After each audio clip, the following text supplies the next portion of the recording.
Programa não recomendado para menores de 10 anos.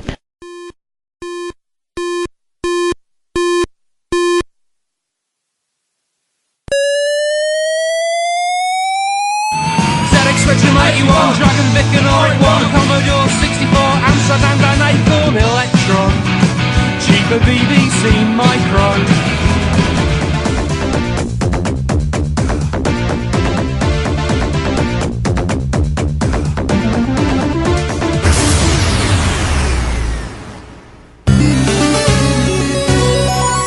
Retrocomputaria, porque velho é o seu PC.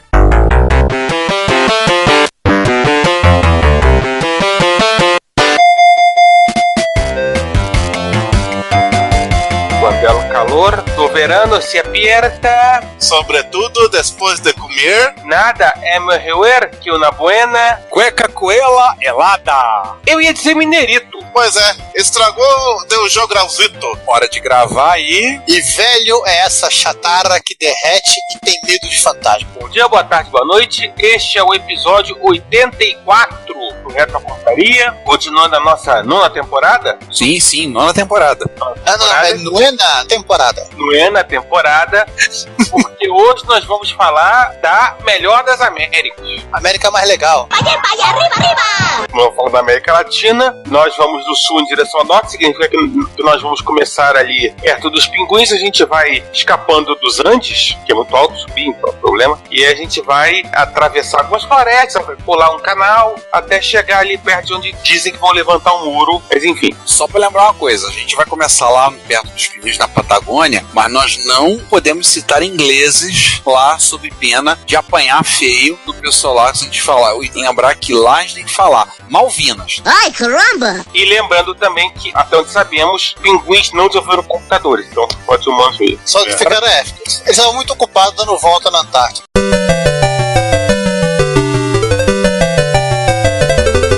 Aí a gente vai apanhar de qualquer maneira. Eles vão chegar, Dieguito, e a gente, Pelé!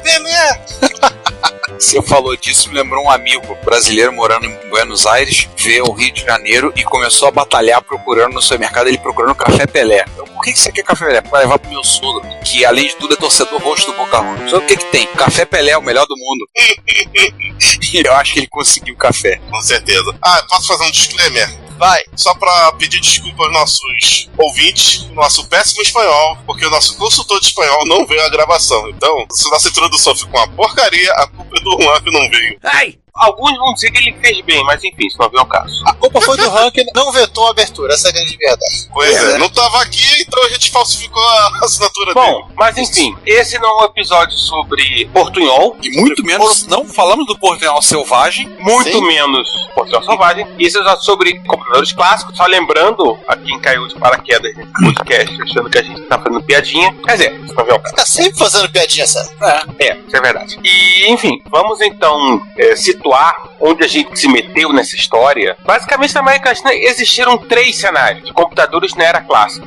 Reserva de mercado, Brasil, mercado de hardware e de software básico, no caso do Brasil. O cenário número 2, que é o caso da Argentina, que as importações foram liberadas, mas também com alguma produção local de hardware e software básico, hardware particularmente em regiões com incentivos fiscais. E o cenário 3 é que a importação é liberada e no máximo que você tinha ali era a montagem de clones de PC com peças vindas da China. E dos casos clássicos mesmo, tal, importação direta. E César, a China na época era Coreia do Sul, Taiwan e Hong Kong. Exatamente. Com a diferença que o Brasil funcionava meio que a Coreia do Sul, né? Só que sem flango e com ketchup na pizza, né? Pelo menos. Muito ketchup na pizza. Não, pronto, vai ter agora. Excesso de ketchup na pizza. Agora você vai arrumar um conflito com o pessoal de São Paulo, hein? Eles põem azeite na pizza, é pior ainda. Tem gente que bota purê no cachorro quente, então. Eca! Paulista bota purê no cachorro quente, então tá empatado o jogo nesse momento. Então assim, é uma coisa a lembrar assim, nos países onde a importação estava liberada, ou seja, a América Latina toda menos o Brasil, entrar um computador tinha 3 formas dele entrar. E os 3 exemplos que a gente vai dar estão relacionados justamente à empresa de Jack Tramiel, a Commodore. Primeira das maneiras, nacionalização parcial da fabricação. Então se importa importava a placa-mãe já pronta, e aí a montagem acontecia nesse país, então com alguns componentes feitos localmente. Isso, por exemplo, na Argentina aconteceu com a Dream. Dream é o nome da empresa, tá? Não, é Drian. Drian? É pior ainda. É espanhol. Ah, é verdade. Eu olho o Dream, vou pensar em som em inglês. Foi mal, gente. Adrian, na Argentina. Só para que a gente vai falar da Adriane depois, particular, né? Inclusive uma característica especial dela. Sim. Segunda maneira que tinha era a montagem do equipamento adquirido em regime de OEM com todas as peças vindas de fora. Exemplo clássico, a PCI no Brasil, que ela fez com a linha Amiga. Isso lá já no final, os estertores da reserva de mercado. Não, já tinha acabado. Depois do fim da reserva de mercado, eles entraram. Foi em 92. A reserva de mercado acabou em 91. E você tinha a terceira maneira, que era uma empresa local, que ela, por conta própria, fazia importação, enchia um container, mandava vir, e aí ela revendia aqui, que era o caso da CPL Computadores Personales no Chile. Quem fazia esse caso durante a reserva era a empresa, assim, que eu me lembro, empresa de videogame, com uma Polivox barra Gradiente com a Atari, eu ia falar Epic, com a Digiplay, que é a Epic, não, que é a chave do caso do Intellivision. Mas aí, João, aí é no caso igual o da Adriana, na Argentina. As placas vinham pré-prontas e só encaixotava aqui com alguma nacionalização. E olha, eu acho que tecnicamente falando, a nível de burocracia, funcionava até com a própria Philips do Brasil e a Philips lá de fora. Né? Também, né? Porque por conta dessa pauta, eu acabei lendo a lei da reserva de mercado, tá? A Philips podia fabricar coisas aqui nos municípios da Zona Franca de Manaus para exportação, qualquer coisa. Então, para ela, podia fazer um Odyssey para os Estados Unidos, para a Europa, que era aquele nome, o Videopack, né? Ou pro Brasil. A diferença é para que caminhão eles colocavam as coisas. Ou seja, o Odyssey brasileiro ou americano só trocava que um tinha um 2 e o outro não tinha um 2. Olha, é bem capaz. Eu lembro que na década de 80 tinha gente que estava ofertando na revista CPU, eu acho que eu vi isso, foi numa carta. Era uma empresa de Manaus que vendia MSIs da Philips aqui no Brasil. Era a empresa do Carlitos Amit. Mas não era da Philips que ele vendia, não. Ele vendia virado pro Japão. Eu sei porque eu vendi camisa pros Amit há pouco tempo pelo Mercado Livre. Mas cara, eu vi explicitamente a propaganda de máquina da Philips. Existia a história que a Philips estava fabricando no Brasil. Existia essa lenda, né? Mas a Philips não fabricou. O que eu vi assim, pode ter gente tá chegando lá em Manaus e algumas pessoas podiam estar revendendo. Então só carimbavam Philips em Manaus. Porque tinha... Manaus é caminho da Holanda pelo canal do Panamá. Não se esqueça disso. É verdade. Mas não só eram fabricados, eram no máximo montados. Tinha restrição. Pra você trazer coisas da época da Zona Franca de Manaus, era importação. Era um regime de importação como se estivesse trazendo do exterior, né? Agora, uma curiosidade, essa forma curiosa de compra que foi usada em alguns lugares, né? No Chile, por exemplo, que era o charter, né? Ou que nós conhecemos hoje em dia como a compra coletiva. Então as pessoas se juntavam para comprar equipamento. Então tinha alguém que fazia a parte chata, obviamente tirava a sua comissão, e aí juntava todo mundo, comprava e recebia depois o equipamento. Isso foi muito usado no Chile. Eu lembro muito do pessoal fazer voo charter. O pessoal fechar um voo para fazer uma viagem. Na época, nos anos 80, as histórias do voo charter. Nesse caso aqui, eles fretavam mesmo num container.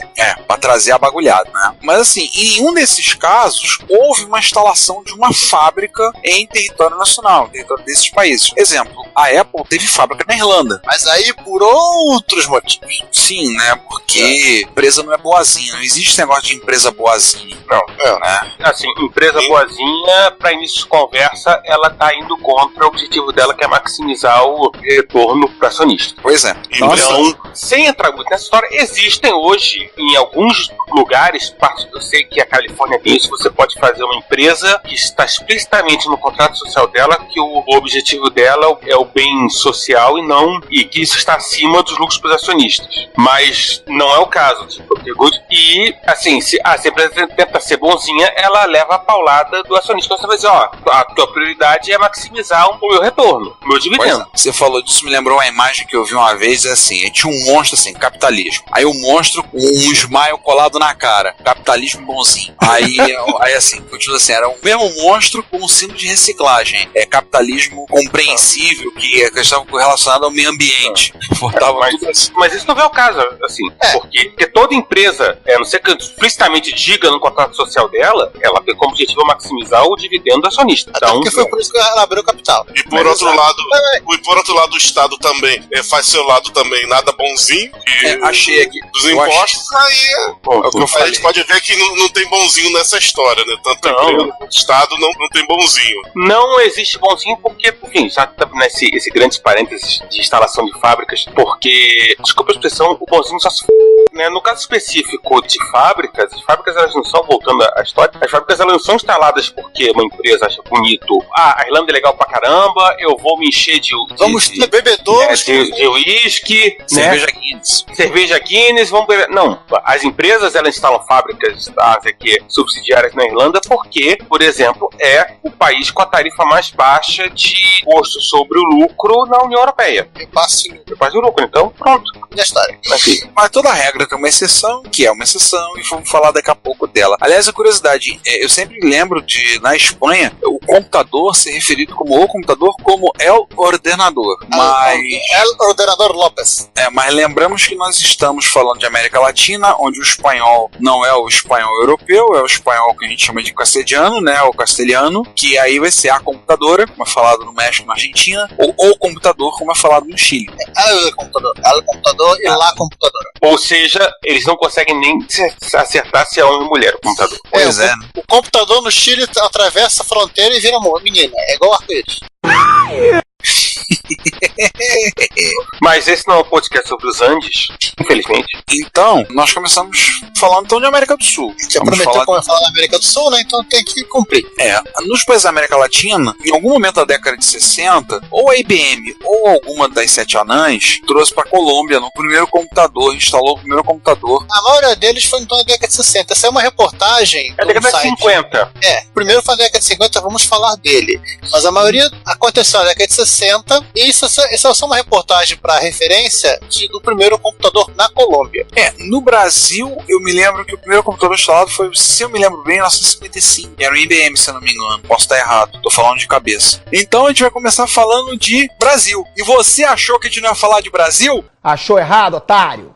Brasil, todo mundo sabe, muito se fala, a gente já falou em alguns podcasts e no futuro voltaremos a falar mais sobre esse assunto. Teve uma política de reserva de mercado para produtos de informática, que era a Política Nacional de Informática, estabelecida pela Lei número 7.232, do dia 29 de outubro de 1984, com um prazo de validade de 8 anos, ou seja, a lei seria revogada, encerraria-se em teoria 29 de outubro de 1992, mas ela foi revogada por uma outra lei, a Lei 8.248, de 23 de outubro de 1991. Mas a gente não vai ficar falando muito de reserva, né? Não vamos ficar traçando muito do assunto. Lembrar que durante o período da reserva de mercado nós tivemos os clones de TRS-80, vários clones, né? Que deram uma certa fama, os Cola, os Coco, Apple II, Apple II Plus e os Apple IIe, além dos MPF2, do famigerado TK2000, e Apple II Plus teve uma quantidade absurda de versões, né? Esses ZX81, os Spectrum, MSX, MC1000 para deixar o Giovanni feliz, clone de XT, até o clone do Mac, o Mac 512. A gente também teve um clone de MSI chamado Expert. Mais ou menos. Enfim, mas essa não é uma discussão que vai ser feita hoje. A gente já fez essa discussão. Até porque a gente já falou antes, a gente já falou com o Cláudio Castro no 73, já falou com o Júlio Neves no episódio 76, e vamos continuar falando sobre isso pra frente. Aguardem! Daí a gente continua, já que passamos rapidamente pelo Brasil, descemos lá pra Patagônia e a gente vem subindo, né? A gente fala de Argentina e Uruguai. Vamos falar do Uruguai. Look at this country. You are gay. Que estão tão perto da Argentina e do Brasil, ele poderia se dar o luxo de comprar os equipamentos de ambos dos dois lados da fronteira. Vai lembrar que o Uruguai, na verdade, o pessoal do Sul fala, é a província Cisplatina. Daqui a pouco se enfesam, invadem e vão querer transformar o Uruguai numa grande churrascaria. Ou aquele lugar para fazer uso daquela plantinha, né? Verdinha maneira. Liberdade pra dentro da cabeça. e jogar em cassino. Jogar em cassino. Uma curiosidade. Mas não é mate não, Giovanni. Você não bebe, você fuma. Nem pode fumar. Olha, eu não Nunca experimentei, eu não duvido de que um dia alguém vai usar essa outra plantinha pra fazer aquele chimarrão. Vamos Vou lembrar. usar um bate pra fumar, né? Não. Assim, o Uruguai, ele é um dos maiores consumidores de Lea paraguasis, popular erva mate, aqui da região, e talvez do mundo, e é um país que não produz uma folhinha de Leas paraguasis. Eles importam tudo, do Brasil, da Argentina, de Paraguai, qualquer um que esteja vendendo, eles compram. O Uruguai médio, o Uruguai comum e corriente, você reconhece facilmente andando pela rua, porque era um sujeito que está caminhando feliz e contente com uma garrafa térmica do lado. De chimarrão? Água quente, pra fazer chimarrão. Quase que eu acertei. Em resumo, o gaúcho dos Pampas e o gaúcho uruguaio não deve ser muito diferente, né? Só o idioma mesmo. Porque esses nossos gaúchos não ficam andando com garrafa térmica. Em qualquer lugar, até em viagem de férias. Se você encontrar uma pessoa na praia com garrafa térmica, ele é uruguaio. Como é que é? Das praias do Rio de Janeiro, o cara tá com uma garrafa térmica, realmente uruguaio. No caso da Brasil pode ser argentino também. Mas enfim, esse não pode ter sobre... Infelizmente, não pode ter sobre erva mate e nem sobre turismo. Né? Ou outras ervas. Enfim. Então vamos descendo. Mas o cenário foi bem parecido com esse aqui. Teve computadores Sinclair, G81 e G6 Spectrum, teve MSX, olha aí, e teve até o Coco. Os Coco perdidos, mas isso não foi muito popular no país. Mas também teve computadores da Atari, tanto 8-bit quanto 16-bits, ou seja, Atari ST, né? Commodore e alguns Texas TI 99. E é claro, pirataria! 13 piratas sobre o caixão,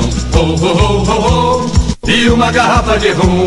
Muita pirataria. Como em todos os lugares do mundo havia pirataria no início dos anos 80. Verdade. Só lembrando disso pros nossos ouvintes que ouvem tanta coisa que não lembram mais que a gente já falou de pirataria em muitos outros lugares. E aí nós temos a Fate, eu acho que eu tô pronunciando errado. Não é Pate. Fábrica Argentina de Telas Engomadas. Fabrica pneus. Pneumáticos. Pneumáticos. Uma empresa fundada em 1940. Tinha carro em 1940, João. Sim, mas pelo visto ela vai se diversificar bastante a produção dela, né?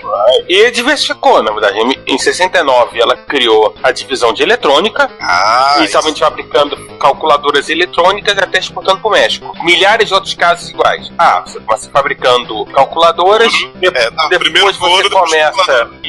depois você começa a desenvolver seu circuito integrado e depois você faz seu computador. Sim. Na década de 70 ela parte já para o desenvolvimento dos próprios circuitos integrados, já na década de 70 isso. Inclusive o projeto do próprio computador dela, né? E com isso aproveitando de recursos, financiamento da política de incentivo à industrialização do pós-guerra na Argentina. Lembrando que tanto o Brasil quanto a Argentina saíram da Segunda Guerra Mundial com bastante dinheiro, porque a Europa estava toda em pedacinhos, as pessoas compravam coisas daqui. Aí veio o golpe militar de 76 na Argentina e a política de industrialização vai pro buraco. Sim, tá tudo liberado. Programa com informação, aqui tem informação. Projeto de pesquisa e desenvolvimento cancelado e as empresas se transformam numa importadora, aproveitando os contatos. E, finalmente, em 1982, a divisão eletrônica fecha as portas. Esse é um documento que eu achei. Infelizmente, aqueles malditos PDF são um Google Book. É um documento que eu não consegui, muito extenso e não deu pra selecionar pedaço pra colocar aqui, porque tá no Books do Google, né? Mas fica o link aí que é um material bem interessante sobre a FAT. Eu sei que eu vou pronunciar errado, mas a próxima empresa é Skydata? Skydata? Não, é Skydata mesmo. Bom. Porque o nome tá em inglês. Saber que tá certo. Skydata. Quase Skynet, hein, gente? Olha aí. É uma subsidiária. Começando em ordem alfabética, essa empresa começou em 1986 a trazer para a Argentina computadores Atari 800XL. Importa e vende sem nem mesmo trocar a etiqueta do Made in Taiwan na parte de baixo. Posteriormente, passou a distribuir modelos 65XE e 130XE. Desta vez com a inclusão de etiquetas em espanhol sobre as características de equipamento na caixa e no gabinete, com elaborado em São Luís por Skydata SA sobre o Made in Taiwan original. Chegaram as etiquetas. E por último, o Atari 520 STM, mas que aparentemente não parece ter tido muito sucesso nesse país sul-americano. Eu acho que deve ser por causa do preço, né? Era assim, em 87, você tem já uma mudança de cenário no mundo inteiro, né? Todo mundo já indo para os clones de PC. Chegaram a ter também Atari ST, que foram elaborados em São Luís do Maranhão. Agora, se ele for tão barato quanto era um Amiga 600 aqui no Brasil da PCI, por que esse grilo? E fora que o pessoal podia comprar também no Paraguai, mas a gente vai falar isso daqui a pouco. Ah, tá. Ou seja, acontecia também do produto oficial ter a concorrência do produto importação assim paralela, né? É só ali no Paraguai comprar um computador na farmácia. Isso é bem perto, né? Vamos pra gente. Agora a coisa começa a ficar mais interessante. Sim, porque nós vamos falar da Adrian, né? Adrian. Adrian existe até hoje. Pera, João, só um detalhe. Só lembrando o seguinte, a FAT também existe até hoje. Ah, boa. A divisão eletrônica fechou, mas a fábrica de pneu continua pneusando lá. Pneusando, beleza. Continua rodando. Continua rodando. Adrian é uma empresa argentina de eletrodomésticos que hoje fabrica lavadoras e secadores de roupa. Ela não é lá uma Brastemp, né? Mas fabrica lavadora de roupa. Falei, madama, não é assim uma Brastemp, né? Mas tem gente que compra. Nossa, hein? Mas na década de 80 e um pouco da década de 90, ela foi a representante da Commodore International em território argentino a partir de 1983. Sabe o que isso significa, gente? Significa que eles pegaram o auge do Commodore 64. Sim, a partir de 83, o Commodore 64 oficialmente saiu em 83, então desde o começo do lançamento do produto. Pra falar a verdade, saiu em 82. Ele foi anunciado em 82, ele só foi disponível para venda oficialmente em 83, né? Ah, é? Então... porque, né, era a Commodore, né? A Commodore apresentava uma coisa na Intercess, anunciava no final do ano e ia entrar no ano que vem pra botar a venda, sabe-se lá quando. Era a Commodore, gente. Era a Commodore. As placas eram fabricadas pela própria Commodore. O resto da montagem ocorria em território argentino, a fabricação local de fonte de alimentação, gabinete, caixa, por conta das taxas de importação. Os outros modelos... João, até para ganhar algum tipo de incentivo para deixar a importação mais barata, algumas coisas foram fabricadas aqui. Inclusive, se você arrumar um Commodore dessa geração feito na Argentina, você vai ver que a fonte é diferente. Tem gente que fala que o acabamento não é tão bom. Os modelos tinham uma identificação própria. Adrian Commodore vinha diretamente no gabinete. Foram lançados pela Adrian os seguintes modelos: Commodore 64, Commodore 64C. Curiosidade, o Commodore 64C da Adrian tinha, na realidade, a primeira revisão da placa, a VR Heavy A mesma dos modelos Breadbox, ou seja, era um Breadbox, um case do C. Sim, João, legal é o seguinte, é o mesmo Commodore, não era o Commodore 64C do resto do mundo. O Exato. Curioso dessa brincadeira é que pros puristas do CID, esse Commodore 64C é legal, porque ele tem o CID original. Sim. Commodore 16, pode chorar aí, Giovanni. No, God! No, God, please, no! No! No! No! E o Commodore 128. Deixa eu só fazer um parênteses sobre a Adrian, que eu sempre ouço só falar. Muita gente achava, pelo menos aqui no Brasil, de colecionador, achava que os produtos da Adrian eram piratas argentinos. Não eram. E tinha um preconceito com a Adrian. Já não, você pegou o Commodore da Adrian. Não é. Então aqui nós estamos... É um fato conhecido. A Adrian, ela tinha um acordo com o Commodore, ela tinha o direito, tanto que colocava Adrian Commodore. Ela explicitamente colocava o nome Commodore nos computadores que ela vendia. Até porque o gabinete era feito aqui, né? Então ela podia fazer isso. É feito lá, né? Era feito lá, então, assim, ela tinha essa... Eu acho que foi o único lugar que a Commodore abriu esse espaço para que uma empresa local fabricasse o computador dela e ela licenciasse o uso da marca. Até no Japão era a Commodore? A Commodore tinha uma filial no Japão, ela tinha uma filial na Alemanha, né, que cuidava das vendas europeias, tinha uma versão na Inglaterra também. Então, assim, como ela não devia ter interesse em ter uma filial na Argentina, ela topou que o fabricante de máquina de lavar fizesse esse papel para ela. Mas depois a gente vai ver que mesmo em outros lugares, o marketing foi importador. Mas nesse caso específico, o que a Adrian fez, que foi importar a placa-mãe, fabricar o resto dos componentes e colocar o nome dela junto com o nome da Commodore, eu acho que é um caso único. E ela ficou muito bonito, ó, o Adrian Commodore 64 do Breadbox. Caso você prefira, é possível nos encontrar em diretórios de podcast, onde você pode acessar a partir de um aplicativo no celular, seja ele Android, iOS ou Windows Phone. Nós estamos presentes no iTunes, no TuneIn, no Stitcher, no Pocket Cast e em vários outros diretórios, todos eles a um toque de distância. uma outra curiosidade. Curiosamente, nenhum Commodore 64 que eu via na época, dos poucos que eu via, nenhum era argentino. Todos eles eram americanos aqui no Brasil. É porque eles eram pau também, né? Ah, é. Era melhor pegar um NTC aqui no Brasil do que pegar um pau argentino, é verdade. Aliás, eles têm um pau próprio pau N argentino. Era... Eu acho que era pau N. É, pau N. Pau N. Ah, e só pra lembrar também que alguns amigas foram fornecidos pela Adrian, mas seu Rebran. Provavelmente igual o que a PCI fazia aqui no Brasil com os amigos também. E no final da década de 80, ela também passou a vender clones PC da Commodore. Não, clone PC dela. Ah, é? É? Pensei que era da Commodore. Ah, isso era mais fácil de fazer, né? Não precisava comprar da Commodore. Claro, óbvio, evidente que ela também vendeu em território argentino os periféricos como C1541, C1571, o mouse C1351, gravador cassete 1530 e as impressoras MPS 802 e 803, que é a cara da lei de 80, né? Da lei de 90, no caso. E aqui nesse caso, tudo isso aqui ela só trazia. Ela nem se dava ao luxo de fazer a caixa do 1540. É, olhou e falou, vamos gastar muito plástico, vai ser muito trampo de montar essa porcaria, então... E, pasme, ela também distribuía software em cartucho e fita cassete. E também a Adrian editou sua própria revista, a Revista para Usuários de Dream Commodore, contando com 27 edições entre dezembro de 1985 e fevereiro de 1988. A mesma editora das revistas, a Car 64, que era voltada a toda a linha comercializada no país. A grande verdade, pelo que eu entendi, é que a K64 era a revista argentina. E ela fazia a K64 da Adrian, a K64 da Telemática, a K64 quem pagasse pra ela também. Ah, sim.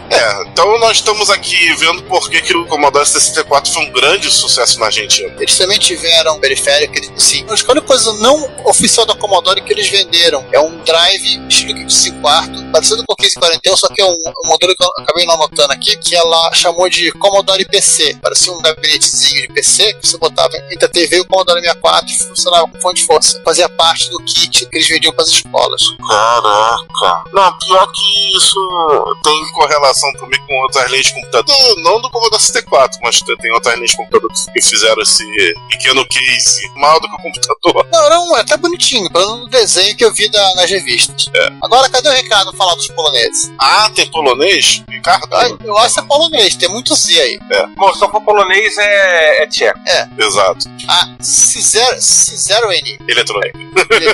Acho que era Serzo N. Serzo N Eletrônica, ou como o nome oficial, porque ela existe até hoje, a Motores Serzo N. Vou deixar o URL que o pessoal passou a conhecer. É uma empresa de motores elétricos. Ela surgiu até antiga e que no início da década de 70 ela começou a produzir motores de passo para as impressoras 5486 da IBM Argentina. Aquela coisa de nacionalizar a parte da produção. A IBM da Argentina estava montou uma planta para fabricar as impressoras no país e procurou uma empresa para fazer o motor de passo. Essa gerou uma relação da equipe da planta da IBM e da própria empresa a CZ aí, e acabou surgindo a ideia, vamos fazer calculadora também. Todo mundo tá fazendo calculadora. Era moda na época. E ela pegou esse pessoal, mais precisamente ela contratou o Hugo Manzer e o Oscar Kripa, que eram da IBM, para fazer o projeto da calculadora deles. E assim como aconteceu com a FAT, após o golpe de 76, liberaram a importação de calculadora e eles acabaram desistindo desse negócio de fazer as maquininhas de calcular. Porém, a CZN Eletrônica continuou ainda fazendo outras coisas. E quando explodiu, né, César? Quando explodiu os computadores pessoais no começo da década de 80, achamos uma coisa legal para que a gente pode fazer aqui. Eles, coisa legal, foram procurar um parceiro, acharam a Sinclair Research, assim que começaram a conversar, estourou a guerra das Malvinas. No meio do período aconteceu uma guerra. No meio da conversa aconteceu uma guerra e, apesar da Argentina e o Reino Unido estarem com as relações cortadas por causa da guerra, a conversa andou e a Sinclair concordou em licenciar os computadores para a Serzo N, mas não licenciou o uso da marca. Então, tiveram que usar o nome CZ. Meteram lá o CZ. E, só para aumentar a confusão, os primeiros modelos comercializados eram trazidos diretamente da Timex Sinclair, só trocava etiqueta, até que começaram a fazer a produção local na Argentina. Eles chegaram a fabricar 4 mil unidades por mês entre 84 e 85 na fábrica que eles tinham em Paraná. Não é no Paraná, é Entre Rios. Paraná, no caso, é uma cidade. Até que em junho de 86, um incêndio, um curto-circuito, aquele curto-circuito maroto, que você bobeou, ele aparece, né? E nesse momento os cipeiros que estão ouvindo o nosso podcast choram. Destruiu a fábrica. Esse curto-circuito gerou um incêndio e destruiu a fábrica inteira. O que significou que foi um bom tempo fora do ar, e quando voltou, quando conseguiu retomar a produção, o mercado já tinha partido para outro. Como o pessoal gosta de falar, já tinham outros players no mercado, eles ficaram muito tempo fora e deixaram de ser uma marca. O pessoal lembrava. Teoria da conspiração, será que alguém nacionalista, fora ingleses? Não. Já tava tudo bem com a Inglaterra nessa época. O problema, na verdade, era que era também uma época que não havia uma preocupação tão grande com relação a riscos de segurança, em fábricas, riscos de segurança, coisa toda. Então, óbvio, em qualquer fábrica, qualquer manufatura, pode correr um curto-circuito e queima tudo, em qualquer lugar, tipo na sua casa. Mas havia uma preocupação menor com a segurança. Então, e os equipamentos eram mais inflamáveis, então qualquer incêndio engolia tudo, etc e tal. Mas enfim, eles fizeram, né? Eles basicamente trouxeram os X-81 e os Spectrum pro território argentino. Eles lançaram o CZ-1000, que era basicamente o TS-1000 que vinha de Portugal. O TS-1000 ele tem uma cara muito próxima do X-81 padrão, quer dizer, é idêntico. O CZ-1500, que era o TS-1500, que é, se não me engano, ele é de prata, ele tem um jeitão de teclado de 35, e é já fabricado no território argentino, o CZ-1000 Plus e o CZ-1500 Plus. Eles eram pretos também, eles tinham tecladas pretas de silicone e um gabinete que lembrava um pouco os Spectrum Plus. Era um gabinetezinho um pouco maior. Dos Spectrum, trouxeram o CZ-2000, que basicamente é o TS-2000 em português. É o CP400? Não, ele é a cara do Spectrum. Ele usa o Spectrum, o Spectrum 48. O que é cara do CP400 é o CZ, acho que é 2048 ou 2064. 2064. É um troço assim. Aí eles lançaram o CZ Spectrum e o CZ Spectrum, que tinha a cara muito próxima do Spectrum, o CZ Spectrum Plus, que tinha a cara muito próxima dos carinhos. Não, o CZ Spectrum tinha a cara do CZ-1000 e do 1500 Plus, e o CZ Spectrum Plus era literalmente quase um clone do Spectrum Plus, que ela foi lançado no mercado um pouco antes do incêndio. E agora vamos falar qual é o player que apareceu pra... Não foi só esse player. Esse aqui eu sei, mas é talvez um player que todo mundo conhece. Lembrar que a Micro Digital foi uma concorrente em território argentino e também no Uruguai, vendendo as máquinas dela e concorrendo direto com a C0N aí. Aliás, a impressão que eu tenho é que das fábricas nacionais, a Micro Digital acho que foi a mais agressiva em termos de expansão para o mercado externo. Sim. Do que foi muito mais agressiva do que de repente alguém da Prológica que ainda esteja interessado na cotação será muito bem-vindo, pode nos ajudar nisso. Mas tudo leva a crer que a Micro Digital teve um nível de agressividade de procura do mercado externo que outras empresas não tiveram. A única empresa que eu lembro de cabeça, mas isso foi um pouco mais para perto da linha de corte e tem mais a ver com videogame do que computador, é a Tectoy. A Tectoy foi super agressiva no mercado latino-americano. Aí eu acho que assim foi parte do acordo deles com a SEGA, né? A SEGA ajudando também ajuda. A gente pode vender por aqui também? Pode. Porque segundo a Guerra dos Consoles, o livro, a Tectoy fez muito mais do que a Tonka fez lá nos Estados Unidos na era do Master System. Então eles davam muita liberdade pra Tectoy fazer essas operações. Assim, de certa maneira, de novo, não é um podcast sobre retro game, videogame, mas eu acho, cada vez mais me convenço disso, inclusive, que você não pode contar a história dos videogames da SEGA sem, pelo menos, contar da Tectoy. Sim. Lembrando que a Tectoy é filha direta das nossas queridas Digiplay e Epicom, né? Que são um núcleo de engenheiros da Sharp, a grande maioria dos funcionários. Por isso que eu digo que a rivalidade com a Gradiente começou lá no Atari, se estendeu por MSX, por Nintendo e Sega e Nintendo, porque a Gradiente acabou primeiro fazendo clone de Nintendo e depois pegando a Playtronic, a licença da Nintendo. Então foi uma rivalidade de duas empresas por uma década e meia. Durou um bom tempo, hein? Mais ou menos por aí, porque quando é que a Gradiente devolveu a licença da Nintendo? Final da produção do GameCube, até o GameCube ela fez console aqui. Isso, porque isso foi quando a Nintendo saiu do Brasil. Exato. A Nintendo saiu do Brasil. Começou a importar. A chegada era o Wii. Isso. E tentou importar, não rolou, acabou saindo do Brasil. Brasil. Isso. E agora com uma área persona não grata em território brasileiro. Então a rivalidade das duas começou lá em 82 para 83, com os consoles de segunda geração, se estendeu até quase até hoje. Se estendeu até a sexta geração com o Dreamcast e o GameCube. A Tectoy fabricou também o Dreamcast. Então, e só pra citar, encerrar, vamos deixar o link da análise do TK90X argentino que o Truco fez faz alguns anos. Com certeza.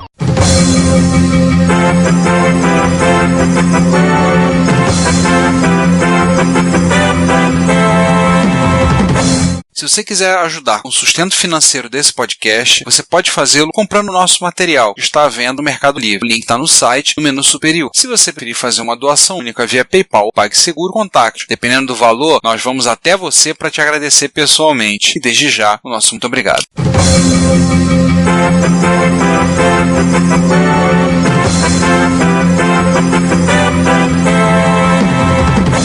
E aí vem aquela pergunta, pô, esses caras só copiaram, não fizeram nada autóctone, tentaram inventar nada. Vamos falar do Pecos. Vamos falar até que o Pecos é bem interessante. Também é argentino? O Pecos eu acho que é a única máquina totalmente argentina desse pacote. O nome da empresa, que na verdade chamava-se Aziel Sistemas, depois virou Pecos Sistemas. Ela desenvolveu a gente vai colocar o link no show notes, vale muito a pena. Ela desenvolveu um computador de 8 bits completamente do zero, tirando o gabinete que é claramente inspirado na PO2C. Pelo menos pegaram um gabinete bonito. Isso é indiscutível. O gabinete da PO2C é bonito mesmo. Mas o resto... O drive dele parece de Apple também. Mas o resto é bem autóctone mesmo. É bem argentino. O que acontece? O desenvolvimento do Pecos 128 começou em julho de 84, a partir da ideia de um dos sócios, Thomas Hoffman. A ideia qual era? Era você ter um micro 8 bits com um enfoque menos doméstico, mais profissional. Acabou tendo uma grande entrada no mercado educacional, mas a gente vai falar isso lá na frente. O software foi desenvolvido por uma equipe liderada por Luiz Rodrigues Jurado e Jorge Blasi, qual o autor do link que a gente colocou participou dessa equipe. O Pecos 128 César, mas que diabos é um Pecos 128? Já que ele é autor. É aquela história. Um Zilog 84 MHz com um TMS 9929. Parece um MSX. 128K de RAM, sendo 64 de memória principal e 64 de memória gráfica. Não sei aí o que eles chamam de memória gráfica. VRAM? Mas olha o projeto, a foto da placa, você vê que a RAM tá toda lá. Não tem uma RAMzinha separada. Agora, como ele gerencia essa... Claro que deve ter a VRAM, né? Mas como ele gerencia esse TMS e os 80 conversam e batem papo, compartilham essa RAM, não tá muito claro. Claro, tá claro você olhando só as fotos, né? Assim, eu tenho a impressão de que provavelmente alguém tinha que fazer um bank switch e garantir o limite da memória. Mas, de novo, assim, sem acesso ao sistema propriamente dito, é difícil, né? Como funcionava e tal, é bem difícil. Mas, enfim, voltando. Memória RAM de 4K, memória ROM de 4K. E que pelo tamanho devia ser quase um bootstrap. Eu imagino que seja um bootstrap, na verdade. 2 slots de cartucho ou porta de expansão, uma interface de acionador de disquete 5/4, rodando CPM. E pronto, você tem Z80 e roda CPM, e tem drive, você tem quase o mundo. É aquilo que ele falou, fazer uma coisa profissional. Pena que eles não escolheram um chip com 80 colunas, né? Só que tem um detalhe, isso não é um simples drive. Os drives eram hot swap. Ou seja, você podia tirar o drive de um Pecos 128 e colocar em outro Pecos 128. Então não precisava desligar. Tipo, você tem uma sala de aula, você quer carregar um software, você pode simplesmente ficar espetando o drive nas máquinas e fazer a carga do programa e assim ter risco de queimar equipamento. O drives eram 390K DD, mas no final da vida do Pecos, eles chegaram a usar os drives HD, permitindo 1.5 mega. Nossa! O drive de 1.2, você formata de um jeito um pouquinho diferente, você consegue chegar nesses tamanhos. Tinha uma interface para transformá-lo num ColecoVision. E tem uma outra interface que eu achei curiosíssima, que é do tipo, o que falta nele para ser o MSX? Tá faltando PSG e 2 saídas de joystick. É exatamente o que essa interface tem. Interface chamada Game 2. Que é a interface do Coleco. Não, é a Game 1 que é do Coleco. A Game 2 é outra. Tanto é que ele usa o PSG do MSX mesmo. Não, tô vendo aqui o seguinte, Game 2 é a ROM. É por causa que tem um detalhe. Essa interface vem com a Y, não vem com SN 746848, se não me engano. Isso. Da Texas. Então eu acredito que tenha duas interfaces. Mas de qualquer maneira não era uma diferença tão grande assim entre o MSX1 e o Coleco. Sim. Mas fazia sentido de você direcionar para o Coleco, apesar dele dizer que usava, né, que você podia rodar o Basic do MSX, né, com essa interface de jogos, né, e claro, né, 2 jacks para EAR e MIC para ler e gravar os joguinhos de fita cassete. Em resumo, o Pecos era um quase MSX com cara de... Peraí. Tem mais? Peraí que tem mais. Eles montaram uma rede, para montar interfaces de rede. Isso, a rede Pecos, ela era composta de uma master e até 64 slaves. O master era necessariamente um computador chamado Videoplic da Aziel, também foi desenhada por eles. Os slaves eram o Pecos 128, uma interface de DIN 15 pinos ali pela cara, transmissão paralela, 8 bits mais o sinal de controle, e podia alcançar até 100 metros com uma velocidade que, segundo o autor do link, não adicionava atraso perceptível à carga de programas a partir do disquete. Ou seja, a lógica é bem interessante, a lógica muito época. A rede que é um computador, o master, o servidor, ele, por exemplo, ele tinha o drive de disquete e não tinha nos outros métodos. O que acontecia? O professor, por exemplo, a partir dali, ele dava acesso aos alunos para, por exemplo, rodar um programa educativo qualquer. E não é só isso. Ele tinha um sistema de vídeo switch analógico que permitia que o professor pudesse ver a tela dos alunos. Nossa!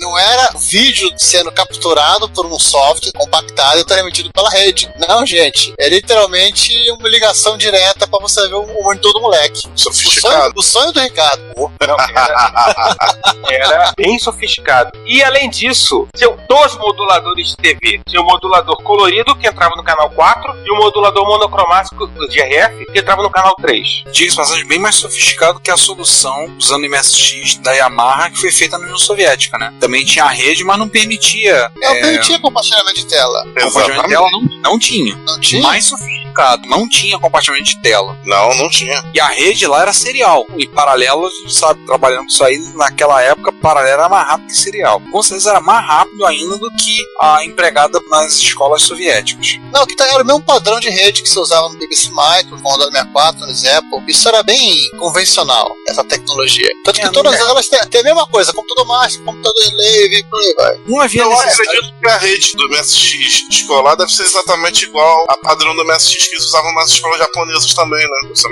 mesmíssima. Ou no Capitã da NTT. Olha, eu nunca vi uma interface de rede dos japoneses. Nunca, nem ouvi falar que existiu. Pois é, até agora eu também não vi. Engraçado que eu achei o equivalente do FM1000, não achei do MSX por aí, é verdade. Os russos tinham, mas essa é bem sofisticada, hein, permitindo compartilhamento de tela. E outra coisa, a 64 clientes, se eu não me engano, o máximo que podia da interface feita pela Yamaha era 16 ou talvez 32. 32 clientes só. Dá pra fazer uma turma grande, hein? Pra fazer o terror de um professor. Bota 2 computadores por aluno. Pesadelo. Pois é, o terror, né? 128 alunos, cada um, 2 a 2 por computador, né? Deus me livre. Giovanni, o Ricardo não achou isso tão legal, não. Ô César, antes é tudo muito bom. Mas César, rapidinho, antes de seguir adiante, a gente comentou que os jogos do ColecoVision não eram espetados na placa, né? Eles eram carregados de fita cassete. Provavelmente deve ter alguma modificaçãozinha ou nessa ROM ou nos jogos pra poder rodar com o PSG do MSX. Não, parece que essa ROM, ela tinha tudo que era necessário pra fazer a conversão do jogo. Só me permite um adendo, só que vocês já passaram, só voltar. Eu falei da rede montada pela Yamaha, é bem menor, só podia ter 8 computadores. É menor mesmo. Eles pensaram nos professores. Poderia ter, o número do switch aqui poderia tecnicamente poderia ter 16 até, mas na rede só 8 computadores foram conectados. Mas é tudo muito bom, é tudo muito bem. Em 89, a Argentina degringola espetacularmente. Duas inflações. Ela roda na estrada e ainda vai pro outro lado da via. Não, ela roda, dá pirueta, dá cambalhota, capota de novo, descapota. E ainda tem mais. E as mães da Praça de Maio estão lá tocando terror. Duas hiperinflações, 200% ao mês. Não havia como você olhar pro dia seguinte, quanto mais pra frente. E aí, um parênteses. Criançada, tem uma coisa, mais velhos vão lembrar disso. Talvez evitou que o Brasil tivesse entrado, ou talvez até antes, nessa hiperinflação, que foi a correção monetária. Ou seja, basicamente, de uma certa maneira, todo mundo carregava o passo junto à inflação. Não houve correção monetária na Argentina. Então, quando a coisa explodiu de todas as maneiras possíveis. Espalhou pra tudo que é lado, teto. E grudou no teto. Foram duas hiperinflações violentas em 89. E é óbvio que não havia como você fazer planejamento de curtíssimo prazo, quanto mais planejamento como faz numa indústria de médio e longo prazo. As dívidas começaram a entulhar, porque ninguém tinha a menor ideia de como é que tinha que fazer para pagar a dívida. E além disso, simplesmente começaram a importar computadores, começaram a importar clones. O último desenvolvimento da PECOS foi o suporte a disquete de alta densidade no server. E aí acabou a ideia de você ter um computador autóctone na Argentina. Computador com Mas não acabou a nossa parte do podcast. Ainda tem que estar esperando que a gente falasse. Já começou atropelando, começou a falar de MSX aqui. A gente não consegue parar, a gente não consegue não falar de MSX nesse podcast. Se a gente tava falando de um quase MSX, agora vamos falar dos de fato. Vamos inicialmente começar com o MSX, que não era bem o MSX. Quer dizer, não podia dizer que era MSX. Oficialmente. O primeiro deles, deixa eu falar, é da Syncorp, que foi uma empresa montada por 3 jovens: Pablo de Leon, Flávia Lontano e Germán Lutin. Sim, a Flávia é ela, tá? A Flávia era a namorada do Pablo, porque eu dei pra entender no artigo seguinte, ela hoje é a esposa dele. Ah, sim. Então, o que eles fizeram então? Pegaram o MSX, fizeram a GR reversa, desmonta tudo, e como o MSX, vocês sabem, é montado basicamente com um componente de prateleira, uma coisa razoavelmente fácil, desmontaram tudo, fizeram a GR reversa e refizeram placa, gabinete, teclado. Em 1985, enquanto no Brasil estavam saindo, naquele ano, Hotbit Expert, eles comercializaram o SBX. Talvez... SBX, terrível contra insetos. Não, você tocou uma letra. Detalhe que esse talvez seja o primeiro caso de um MSX pirata na história. Pirata! E MSX caseiro, né? E aquele MSX pirata italiano, é de quando? Ele é depois, acho que 89. O Frau Bruxen é de 89, se eu não me engano. 89. E lá era uma empresa que você montou, então a coisa não era tão caseira assim. A garotada aí da Argentina conseguiu fazer um MSX mais bonito do que a Frael. Ah, não, cara, eu acho o Frael legal, eu gosto do Frael. Fala mal do Frael. É legal essa, é feio. É feio pra caramba. Não acho, não. Potresto. Fala direito, rapá. Você fica metendo malho do Sunwave e dá de 10-0. Pronto, falei. Sunwave é feio pra cacete. Pronto, falei também. Esse não é um podcast pra discutir beleza de Mico. Como eles sabiam que o Mico era pirata, o nome era SBX, não era MSX. Não tinha no gabinete. E é uma curiosidade que eu não sabia. O nome Syncorp em homenagem a Sinclair Research. Você pode ver, inclusive, pelo tipo de letra que eles usaram. É igualzinho a letra que o Sinclair usava nas empresas dele. Usa até hoje, né? Só faltou botar um arco-íris, né? Sim. Então, assim, era uma produção local, totalmente local. Caseira. O circuito impresso. Cara, o gabinete devia ser vacuumforme, né? Eu não sei. O gabinete foi feito na Argentina. As teclas eles compravam da FAT, alguma divisão de plástico da FAT, que conta artigo lá em cima do msviva.com.ar. E a placa ele fazia numa empresa da própria Argentina e só se divertiam noite divertidas soldando o componente. E eles montaram cerca de uns 100 micros desses. Tá aí um MSX raro. Um MSX não oficial raro. Sim. Aí daí chegou uma outra empresa, uma tal de Telemática S.A., no ano seguinte, 1986, e ela desembarcou trazendo os MSX fabricados pela Daewoo na Coreia do Sul em regime de OEM. Daewoo fez OEM para metade do mundo para vender MSX. Então tinha mercado árabe, no Oriente Médio, europeu você tinha França, Alemanha, Espanha, máquinas de fabricantes diferentes. É assim, gente, você perdeu o RG no estacionamento da Daewoo, conseguiu buscar um lote de MSX pra você. Nessa base. Você tinha na Tailândia, uma vez eu listei perto de 6, acho que são 6 ou 7. E na Argentina também, que foi a Talent. Então a marca era do micro Talent. O equipamento, ele vinha parte montado, mas o processo de montagem era feito lá na região, lá no sul da Argentina, na Terra do Fogo. Então provavelmente eram os pinguins que estavam montando. Pinguins escravos. Provavelmente, pinguins escravos. Até que chegou um pinguim azul querendo programar a libertação dos pinguins. E eles recebiam benefícios fiscais para montar lá na Terra del Fuego. Na época, porque a Argentina queria desenvolver a região, né? Afinal, até hoje, a Argentina você tem basicamente a região em torno de Buenos Aires, você tem Córdoba, tem um pouquinho em Bariloche MSX e o resto é pasto.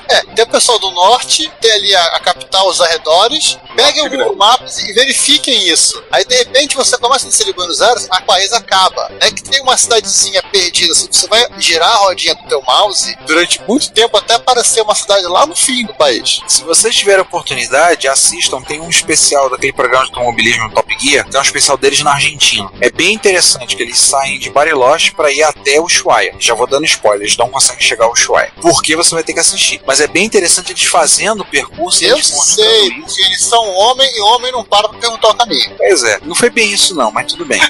Eles passaram o resto daquela temporada toda andando sempre o Jeremy Clarkson com a bandeirinha do Chile na lapela. Entendedores entenderão. E você vê eles descendo o percurso, você passa por uma cidade aqui, outra lá embaixo, outra não tinha. É praticamente um deserto de pessoas, tá? A área extremamente desabitada. A ideia, inclusive, que se citava era que a capital fosse transferida pra lá. Fazer tipo o que o Brasil fez com Brasília, né? Pra desenvolver o Centro-Oeste e jogou a capital pra lá. Só que aí, aqui transferiu pra uma área mais seca, lá também é uma área mais fria, né? Sim, para ficar mais europeia. E aí que tá, com o dinheiro que o pessoal da Syncorp comprava, o valor que eles pagavam em um TMS, 99,20, o VDP, né? Um VDP, a telemática comprava uma máquina completa na Dayru. Aí vocês não precisam fazer muita conta, né? Ela comprava a máquina, vendia com muito mais acesso ao mercado varejista e pronto. Pois é. E aí, pelas mãos da telemática que chegou, a telemática produziu pela Dayru MSX1 e MSX2. Eu acho que a máquina fosse OEM, lembrar que se você puxar a relação dos fabricantes de MSX que estão no MSX Datapack, a telemática está listada.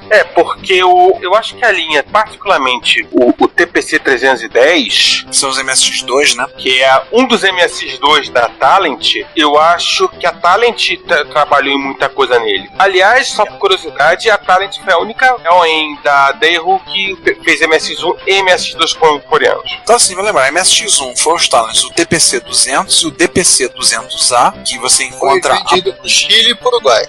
Que você encontra a balde em qualquer mercado livre da Argentina e do Uruguai. Principalmente na Argentina você encontra a balde lá. E o MSX2, que era o DPC 310 e o DPC 300, também vendidos para o Chile e para o Uruguai. Esses são raros de achar. Já procurei, tudo bem.